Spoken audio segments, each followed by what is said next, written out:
विजय दिवस पर पीएम मोदी और सीएम योगी ने दी शुभकामनाएं। पीएम ने एक्स पर पोस्ट में 1971 में तिरंगा फहराने वालों को किया नमन। राष्ट्रपति द्रौपदी मुर्मू ने एक्स पर किया पोस्ट, विजय दिवस पर बहादुर सैनिकों को श्रद्धांजलि दी।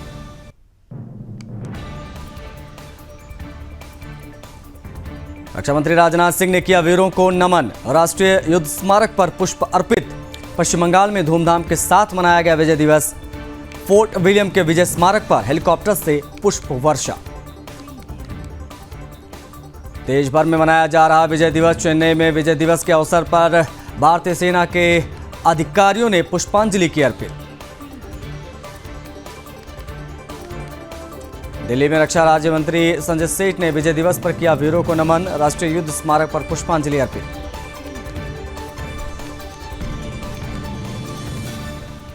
विजय दिवस पर बोले पुष्कर सिंह धामी, भारत की सेना हमेशा पराक्रमी रही है। आज भारत हर क्षेत्र में आगे बढ़ रहा है। भारत की सीमाएं सुरक्षित हैं। संजय राउत का केंद्र सरकार पर आरोप, बोले जो सरकार है वह संविधान के खिलाफ कर रही है काम, लेकिन 400 पार को ब्रेक लग गया, इसलिए हम संविधान पर चर्चा कर रहे हैं। श्रीलंका के राष्ट्रपति अनुराग कुमारा डिसनायके राष्ट्रपति भवन पहुंचे। राष्ट्रपति द्रौपदी मुर्मू और पीएम मोदी ने स्वागत किया। गार्ड ऑफ ऑनर दिया गया। प्रधानमंत्री मोदी से मिले श्रीलंका के राष्ट्रपति अनुराग डिसनायके। दिल्ली में दोनों नेताओं की मुलाकात।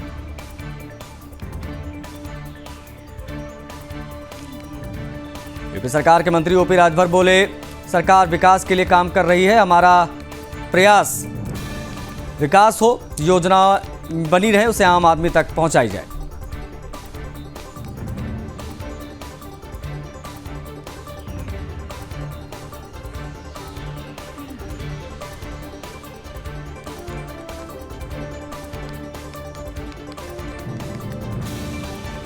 मशहूर तबला वादक जाकिर हुसैन का देहांत। अमेरिका में ली उन्होंने अंतिम सांस।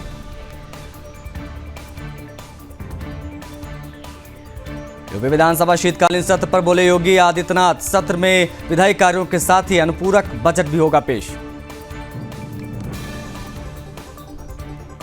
सीएम योगी बोले, मेरी सभी से अपील होगी कि सदन की कार्रवाई सुगमता के साथ चलाई जाए। जनता से जुड़े हुए और विकास से जुड़े हुए मुद्दों पर विस्तृत चर्चा हो। सरकार इससे सहयोग चाहती है।